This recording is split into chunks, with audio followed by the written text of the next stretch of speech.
Hello everyone, কেমন আছো সবাই? আশা করি সবাই খুব ভালো আছো, সুস্থ আছো। পারমিশনের চ্যানেলে তোমাদের সবাইকে অনেক ভালোবাসা, অনেক স্বাগত। বাইরে আজ অনেক রোদ, জানো তো।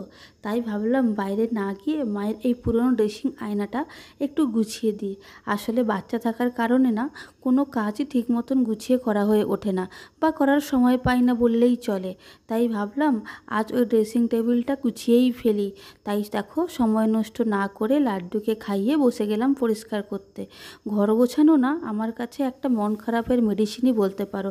ঘর অগোছালো আমি একদমই দেখতে পারি না। আমার মন খারাপ থাকলে আমি ঘর গোছাতে বসে যাই। তোমাদেরও কি এমন হয় যে মন খারাপ থাকলে তোমরাও ঘর গোছাও? ঘরে সব জিনিসপত্র গুছিয়ে রাখলে না দেখি প্রয়োজনের সময় চট করে সব কিছুই হাতের কাছে খুঁজে পাওয়া যায়। গোছানো জিনিসপত্র দেখলে মনটা যেন কেমন একটা আলাদাই প্রশান্তি দেয়।